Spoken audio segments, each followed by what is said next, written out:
And welcome to a late night episode of the Don't Argue with the Facts podcast. I'm your host, Noah Love, and tonight, recording this about 1 a.m., we're going to be going through the NBA playoff games.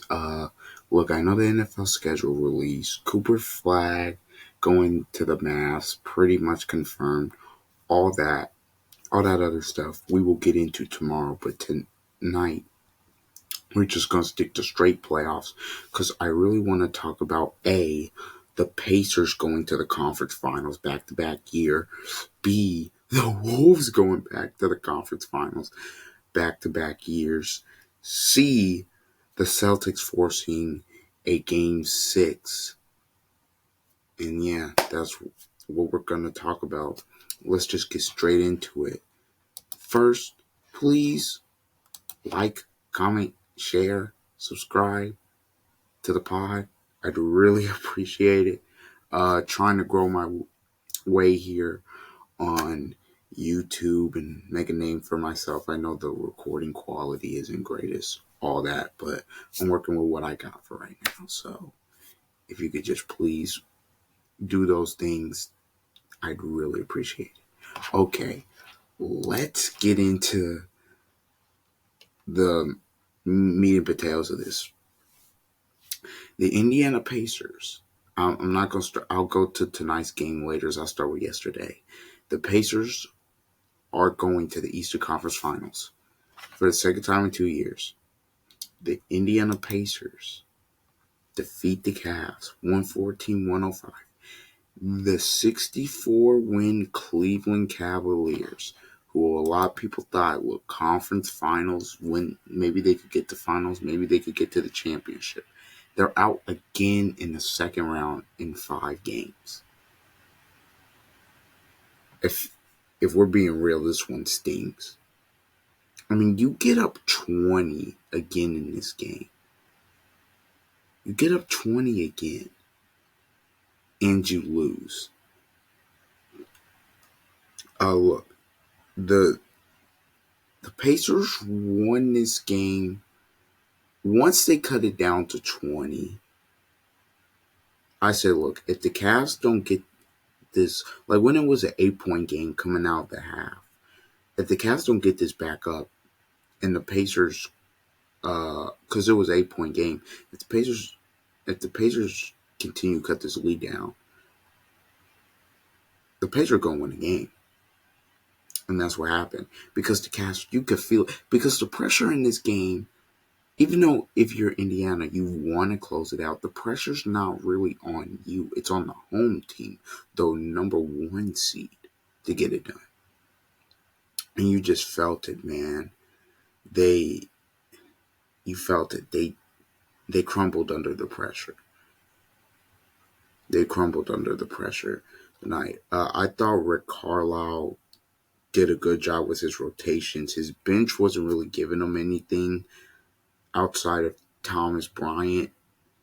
He came in, gave him 9 points in 11 minutes. Those are the best minutes you could ask for in terms of a backup center. Halliburton really got them going. First quarter, he picked up 2 fouls. Halliburton really, 31, 6, and 8, but when he got hot from 3 in the second quarter, hit like 4 threes and single-handedly kind of willed them back into this game.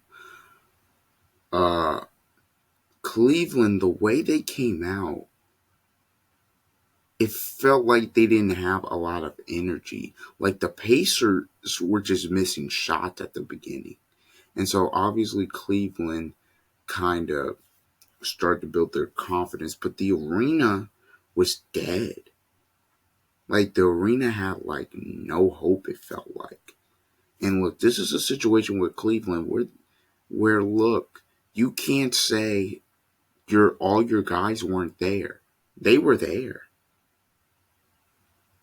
Garland, Mitchell, Mobley, Hunter, Allen, Jerome, all of them were there. And you got thoroughly outplayed. Game 1, Okay, Garland's not there. You were thoroughly outplayed. Okay, I'll admit. Okay, game two, you outplayed the Pacers, but the Pacers were able to steal one. Okay, game three, you outplayed them. Game four, you were thoroughly outplayed.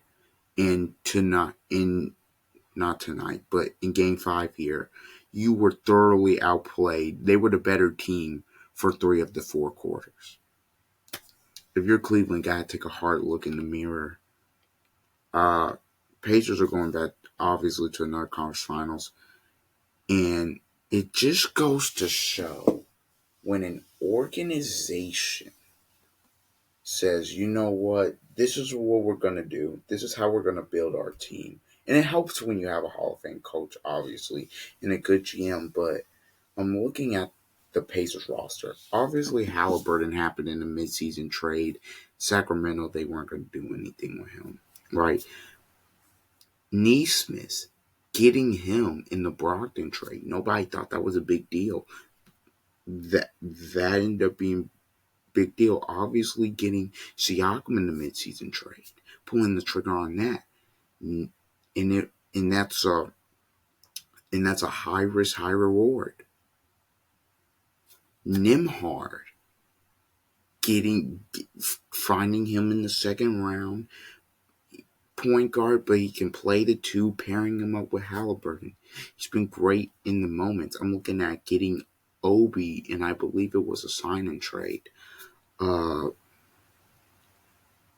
Matherin, drafting him with the sixth pick. Uh, Even Ben Shepard found him in the second round, getting good minutes. Just scouting guys and developing them. Kevin Pritchard, I mean, he's doing this because this is how the Pacers have to build, because you're not going to get free agents to come there. So this is small market team. This is how they're going to have to build their team. So I just wanted to get that out the way. And when we talk about the Wolves, I'll kind of come back to that. Cleveland, look, in terms of the game, obviously we were talking about that, but I thought the Pacers did a really good job. They took advantage of Jared Allen in the pick and roll, obviously. I thought everything Cleveland wanted to do, the Pacers took them out of, to where Mitchell was playing so much one-on-one ISO ball. I mean, this guy, look, people are going to be like, he had 35. Well, he was 15 of 21 at the line. Those three missed free throws, but he was 15 of 21 at the line and 8 of 25 from the field for 13. Like, the reason they lose this game is because, and a lot of people will get on Jared Allen, which I think rightfully so. 9 points, 4 rebounds, can't do it. But Garland and Mitchell go a combined 12 of, what is it here? 12 of 21. Not 12 of 21. What was that math? Oh my goodness. 12 of 41 from the field. And from three, they go a combined 4 of 19. So you go 12 for 41 from the field, 4 from 19 from three. With that, your backcourt just can't do that between Garland and Mitchell. And then Max Strus, donut, and he was 0 of 9, 0 of 6. Can't have it. They were, there was a point in the game where they had to put Ty Jerome in because he was struggling to generate offense. Could not generate offense.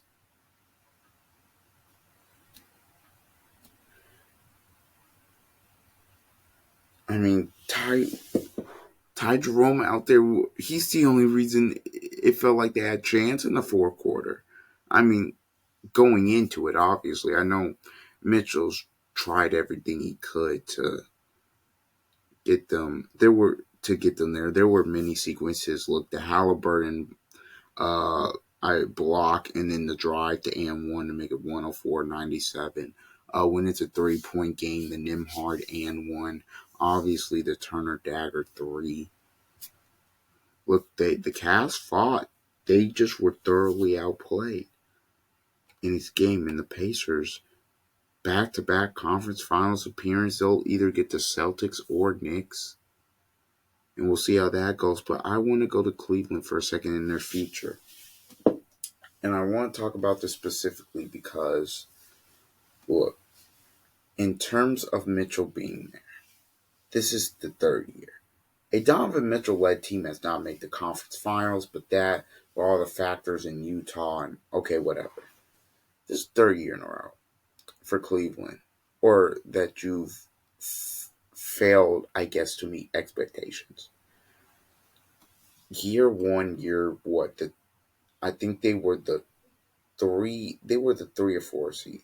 They were playing the Knicks and they lose. They were 4 seed. So year one, you're the 4 seed. You're playing the Knicks, who on paper you have significantly more talent than. The Knicks beat you in 5. Okay, the next year you come back. It's Orlando. You almost lose to Orlando. It takes 7 games against a young Orlando team that if they don't go cold from 3, you lose that game. You lose game 7. But Mitchell's able to carry you there. And then in game 7, obviously, you go up against. You, obviously, in the second round, you go up against the Celtics. And, okay, Mitchell get hurt, losing 5. You were probably going to lose in 5 with Mitchell. And now this year, it felt like something changed. You fire Bickerstaff. Mobley takes a step. Right? Mobley takes a step. He wins DPOY. And even in this game, he was really good. 24 and 11 with 2 blocks. He was really good. Mobley takes a step.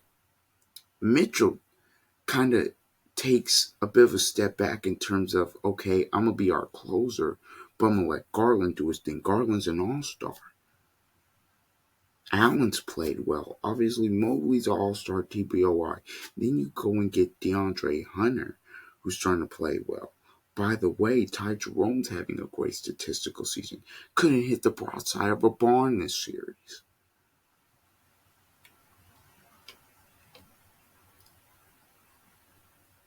And you're still out in 5 games, which makes me wonder, with this current roster, what steps can they take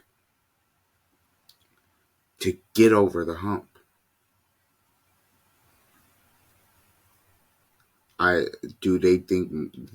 Will they have Mobley at the 5 and trade Allen for somebody? It'll be interesting to see what the Cavs do this offseason. But the Pacers, they're going to the conference finals. And look, I said the Pacers had a legit shot in this series. The Pacers can win the world championship. I felt they can win the world. They're 8 wins away from the world championship. And with the way the East is, you can't tell me that they wouldn't.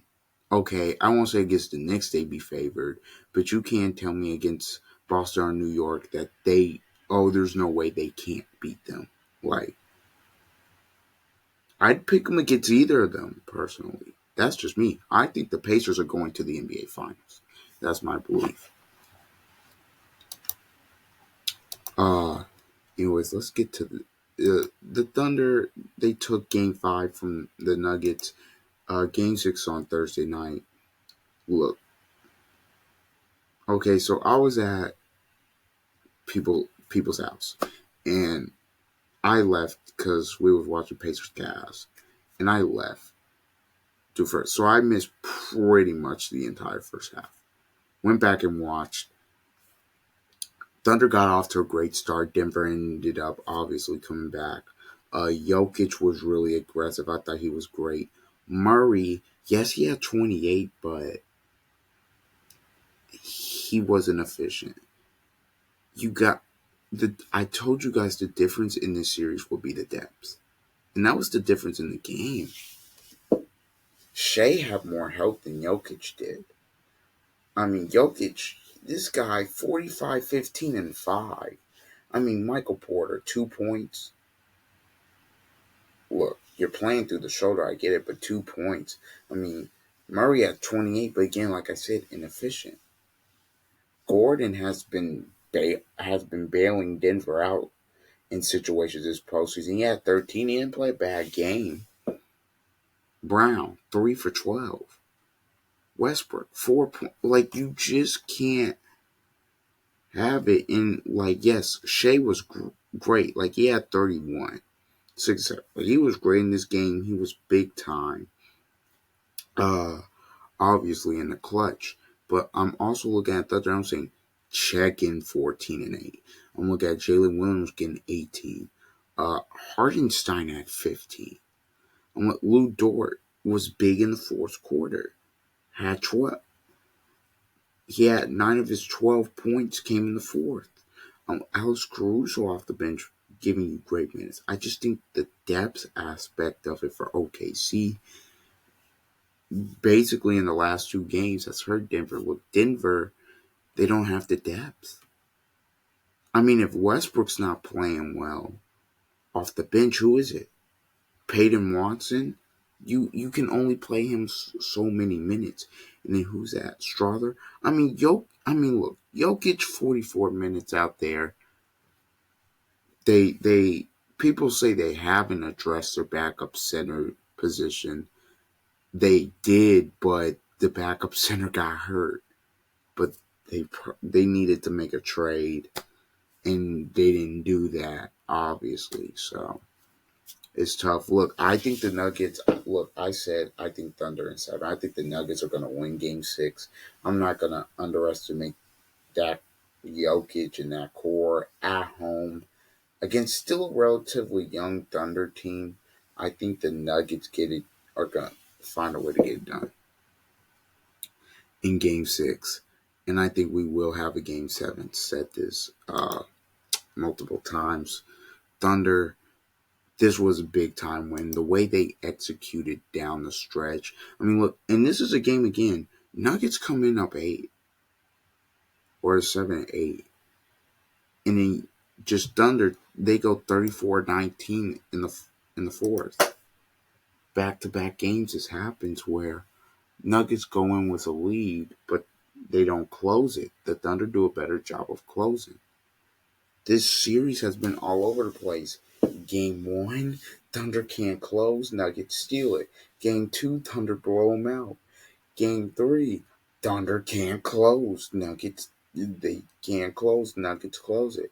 Game 4, Nuggets can't close, Thunder close it. Game 5, Thunder close it. So Game 6 will sure to be interesting. That's going to be must-see television. Heck of a game with the season on the line. That place is going to be going nuts. I think Denver pulls it out. But they're going to need Porter to play well. Obviously, Murray, Westbrook's going to have to play well, too. And obviously, Jokic, you can't have a dud game. Now, for tonight, look, Boston forces a Game 6 in New York. That'll be Friday night at 8 o'clock. So they force against it. Look, they force a Game 6. This game was about Celtic pride. First of all, well wishes to Tatum and his Achilles. Get well soon. They say it's probably going to be like an 8-month injury. Maybe he can return next season. I don't know. It was tough to see him go down. But if we're talking about the Celtics in this game, they said they were going to need a by committee approach, and they got it.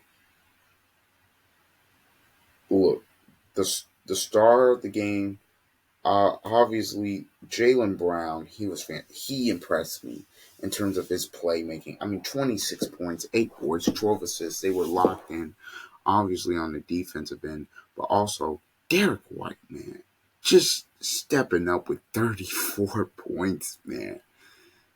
Just came out, made threes early, was really aggressive, was really good on defensive end as well. I thought Drew Holiday did a nice job on Jalen Brunson.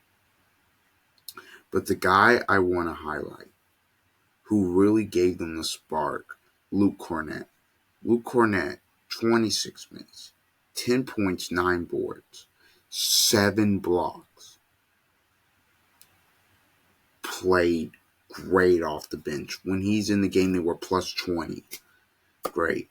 Pritchard at 17. It wasn't really efficient 17, but obviously you'll take anything you can get at this point. Porzingis, I, the illness, he's had it. I got nothing in terms of that.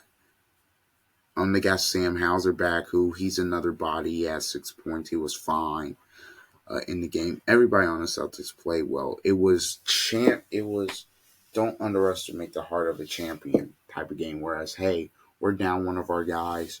We're not going down like this. Not in front of our fans. We're not getting gentlemen swept. No, y'all are gonna go back for Game 6. And let me tell you something. If the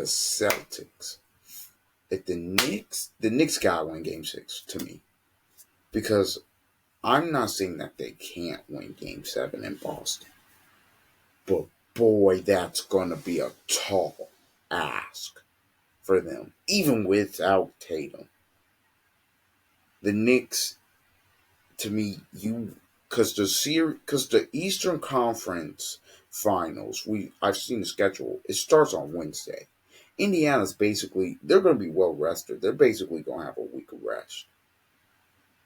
If you're the Knicks, get it over with. You would like to get it over with today, but you got to get it over with Friday night, in my opinion. But the pressure, to me, the pressure obviously is on New York. I mean, even in Game 5 tonight, it was interesting because I kind of felt like the pressure was on New York to get it done. Well, Boston's the higher seed, and they won more. Yeah, but Tatum's out, obviously. So I kind of felt like there was a little bit of pressure, but okay, Celtic pride, like we just mentioned, whatever. If the Knicks don't win Game 6, if OG Anunoby and Mikal Bridges play like they did tonight for some reason, and they lose, oh my God, I don't know. Game 7's a tall order. But the thing about Boston is nobody expects them to win now. Pressure's going to be on the Knicks. Game 6, Celtics can play free. Okay, if we lose, well, we lost our best player. Nobody expected us to even get to a Game 6. As long as we don't quit, don't get blown out, okay. Tough end to the season, right? Obviously. But if you win Game 6, we're going back to TD Garden in Boston for Game 7. In Game 7, anything can happen. So that game's going to be so interesting. Pressure's on the Knicks to win Game 6. I don't care what anybody says. I don't think they're going to get it. Look, Brunson fouled out. I don't think he's going to foul out again. Uh, Look, I thought Hart, he was a warrior in there today. Thought he played decent. Towns and these stupid fouls, he's got to stop it. But look, if OG and Bridges do not, if they don't have an effect on the game, because in games 3 and 5, obviously, they didn't have that big of effect on the game, and obviously the Knicks lost. If they have rough games and don't have effect on it, this is going back. It's going back to TD Garden for Game 7. So this should be interesting. And also, you have to take this into account with the Knicks. The Knicks have not closed a playoff series in the Garden since 1999. Will they either they break that streak and close it, or we've got a Game 7. So that's just an interesting storyline I want to point out. By the way, shout out Mitchell Robinson, 6 for 6 at the line. He is struggling all series, and he just knocked all of them down today. Today.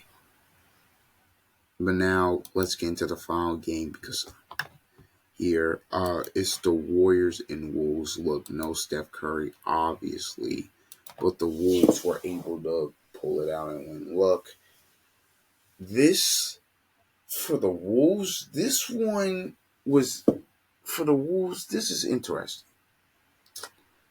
because we talked about the Pacers in their organizational construction.